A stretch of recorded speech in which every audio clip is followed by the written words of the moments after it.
श्रीराम समर्थ. गोपाल कृष्ण भगवान की जय. आता आपण गीतेतला पहिल्या अध्यायातला 31वा श्लोक पाहणार आहोत. निमित्तानि च पश्यामि विपरीतानि केशव न च श्रेयो अनुपश्यामि हत्वा स्वजनमाहवे. निमित्तानि च पश्यामि विपरीतानि केशव न च श्रेयोनुपश्यामि हत्वा स्वजनमाहवे. निमित्तानि च पश्यामि विपरीतानि केशव न च श्रेयोनुपश्यामि हत्वा स्वजनमाहवे. या श्लोकाचा अर्थ आपण बघूया. अर्जुन म्हणतोय, हे श्रीकृष्णा, हे केशवा, मला काहीतरी विपरीत घडेल अशीच लक्षणं दिसत आहेत आणि या निमित्ताने इथे रणांगणावर काही वेगळंच घडतंय असं मला वाटतंय. या युद्धामध्ये मला माझ्याच नातलगांना ठार करून स्वजन बांधवांना मारून, नाही का, त्यांची हत्या करून मला याच्यामध्ये श्रेयस्कर असं काहीच दिसत नाही आहे किंवा कल्याणकारी असं काही वाटत नाही आहे. मी माझ्या स्वजनांची हत्या का करावी आणि त्यापासून मला काय प्राप्त होणार असा विचार माझ्या मनात येतो आहे. या श्लोकावर ज्ञानेश्वर महाराजांनी केलेलं भाष्य आता आपण बघूया. ओवी क्रमांक 207. या कौरवा जरी वधावे तरी युधिष्ठिरादिका का न वधावे. हे येर येर आघवे गोत्रज अमुच. कौरवांना जर मी ठार मारायचे तर मग युधिष्ठिराला का मारू नये. आणि इतर सर्वजण हेही आमचे गोत्रजच आहेत ना, आमच्याच कुळातली माणसं आहेत ना. मग जर ही सगळी आमचीच माणसं आहेत, मग यांना मारायचं आणि यांना अभय द्यायचं हा भेदभाव मी का करावा. हे येर येर आघवे, नाही का, म्हणजे ही माझी माणसं आणि ती परकी माणसं असा मी भेदभाव तरी का करावा. इथे आपण सर्वांनी एक गोष्ट लक्षात ठेवली पाहिजे की मनामध्ये जशा भावना असतात, मनामध्ये जो भाव असतो त्याप्रमाणे आपली बुद्धी काम करत असते. अर्जुन जेव्हा सुरुवातीला लढाईसाठी मैदानावर आला तेव्हा त्याच्या मनामध्ये असा भाव होता की या सगळ्यांनी मिळून आपल्यावर अन्याय केलेला आहे आणि म्हणून आपण या दुष्ट बुद्धीच्या माणसांना मारलंच पाहिजे. ही भावना सुरुवातीला होती. परंतु त्या दुष्ट मंडळींबरोबर इतर काही आपले हितचिंतक, सगळे सोयरे, नातलग, गुरु या सगळ्यांना पाहिल्यावर त्याच्या मनातल्या भावना बदलल्या. त्यामुळे त्याची दृष्टी बदलली, बुद्धी बदलली, नाही का. जसं लहानपणापासून एकाच गल्लीमध्ये राहणारा एक मुलगा आणि एक मुलगी एकमेकांकडे त्रयस्थ या भावनेने पाहत होते आणि एकमेकांचे मित्रमैत्रीण या भावनेतून ते मोठे झाले. आणि जेव्हा मोठे झाले तेव्हा त्या दोघांचंच एकमेकांशी लग्न ठरलं आणि आता पती पत्नी म्हणून जेव्हा त्यांच्यामध्ये संबंध आला तेव्हा त्यांच्या भावना बदलल्या. त्यामुळे पूर्वीसारखं वागणं आता होईना, आताचं वागणं बदललं. म्हणून आपल्या मनामध्ये जशा प्रकारच्या भावना असतात त्याप्रमाणे आपली बुद्धी बदलते आणि त्याप्रमाणे आपलं आचरण बदलतं. आपला गुरूंकडे बघण्याचा भावसुद्धा असाच असला पाहिजे. तेच माझं कल्याण करून देऊ शकतात, तेच माझ्यावर कृपा करू शकतात आणि तेच मला भगवंताचं दर्शन घडवू शकतात. अशी भावना जर आपल्या मनामध्ये गुरूंविषयी असेल तर आपल्याला गुरूंपाशी गेल्यानंतर नतमस्तक व्हावं, त्यांच्या चरणावर डोकं टेकवावं, त्यांचे आशीर्वाद घ्यावे, या सगळ्या भावना आपोआप निर्माण होतात. ज्ञानेश्वर महाराजांच्या समाधीपाशी आळंदीला जर आपण गेलो आणि समाधीवर डोकं ठेवून दर्शन घेतं त्यावेळेला आनंदाने म्हणा किंवा आपल्या गुरूंच्या सानिध्यात आल्यामुळे म्हणा आपले डोळे भरून आलेच पाहिजेत, त्या भावना निर्माण झाल्याच पाहिजेत, तर आळंदीला जाण्यात फायदा आहे. तिथे जाऊनही आपण कोरडेच राहिलो तर मग आपण पाषाण हृदयी आहोत असं म्हणायला हरकत नाही. पुढच्या ओवीमध्ये ज्ञानेश्वर महाराज म्हणतायत, म्हणोनी जळो हे झुंज, प्रत्यया न ये मज, येणे काय काज महापापे. म्हणून जळो हे झुंज म्हणजे हे युद्ध वगैरे नको आता. प्रत्यया न ये मज हे काही माझ्या मनाला पटत नाही.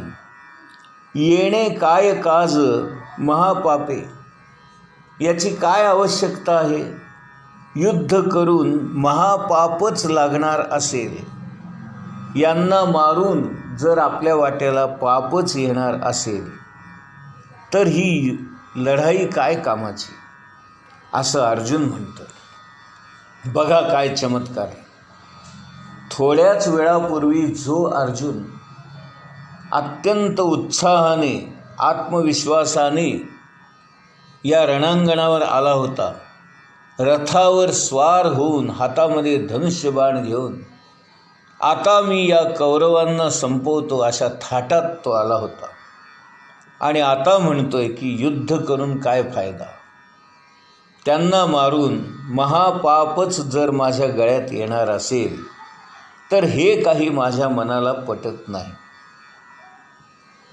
माणसाच्या जीवनामध्ये पाप आणि पुण्य यांचा विचार आला की त्यांच्या भावना बदलतात आणि भावना बदलल्या की आपले विचार बदलतात आणि विचार बदलले की आपलं आचरण बदलतं.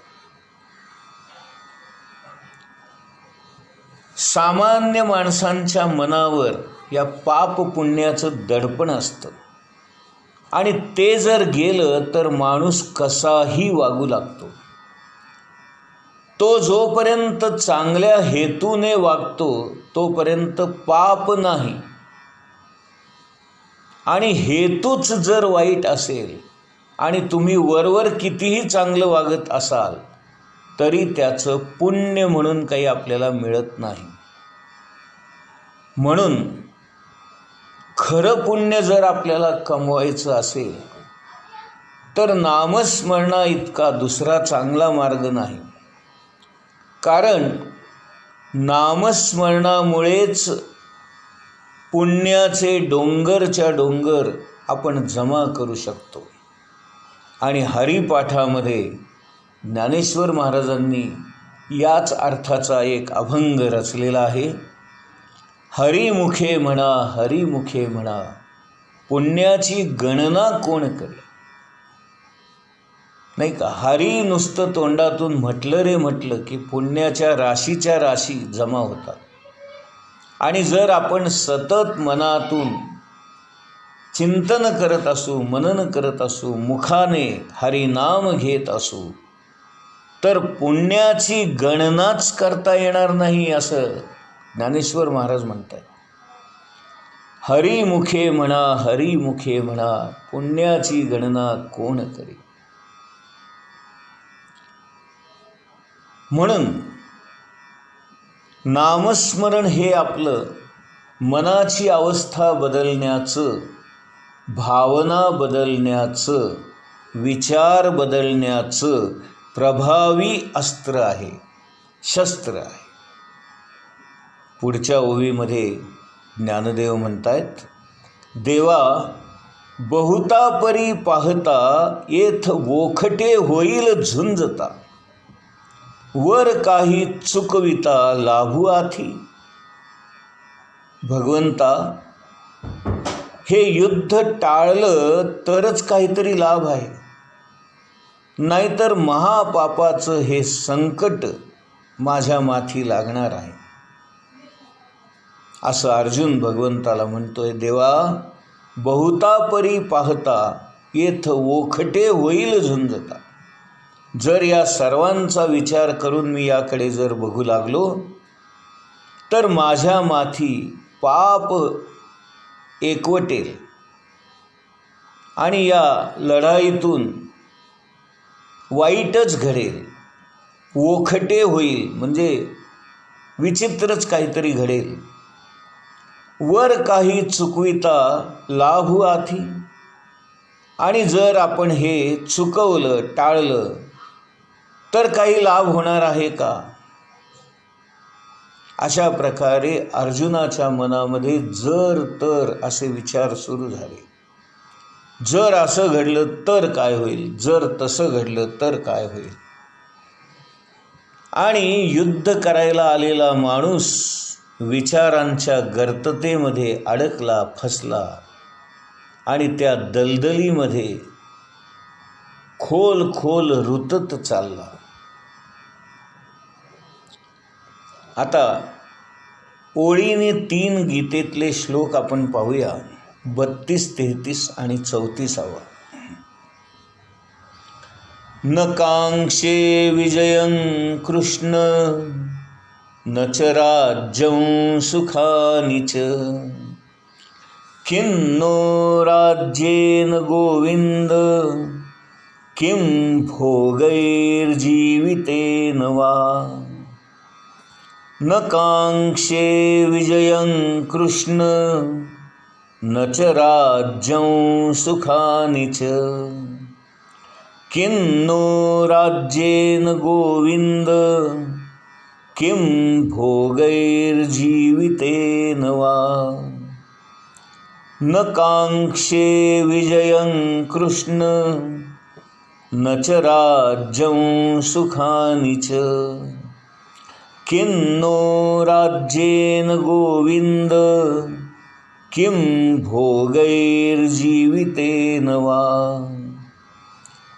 येषाम् अर्थे काङ्क्षितन्नो राज्यं भोगाः सुखानि च, त इमे अवस्थिता युद्धे प्राणांस् त्यक्त्वा धनानि च. येषाम् अर्थे काङ्क्षितन्नो राज्यं भोगाः सुखानि च, त इमे अवस्थिता युद्धे प्राणांस् त्यक्त्वा धनानि च. येषाम् अर्थे काङ्क्षितन्नो राज्यं भोगाः सुखानि च, त इमे अवस्थिता युद्धे प्राणांस् त्यक्त्वा धनानि च. आचार्याः पितरः पुत्रास्तथैव च पितामहाः, मातुलः श्वशुराः पौत्राः शालाः सम्बन्धिनस्तथा. आचार्याः पितरः पुत्रास्तथैव च पितामहाः, मातुलाः श्वशुराः पौत्राः शालाः सम्बन्धिनस्तथा. आचार्याः पितरः पुत्रास् तथैव च पितामहा मातुलाः श्वशुराः पौत्रा शालाः संबंधिनस्तथा. या श्लोकांचे अर्थ आता आपण बघूया. हे श्रीकृष्णा, त्यापासून प्राप्त होणारं विजय, सुख आणि राज्य याची इच्छा देखील मी करू शकत नाही.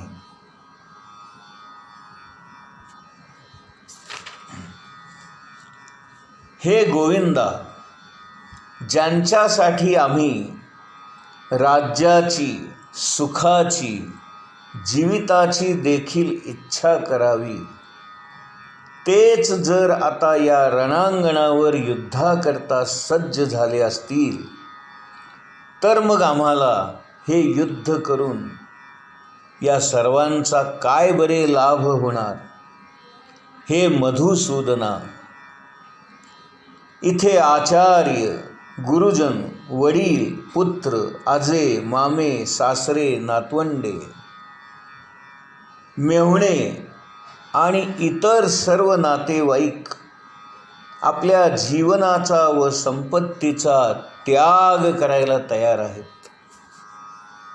गोपाल कृष्ण भगवान की जय.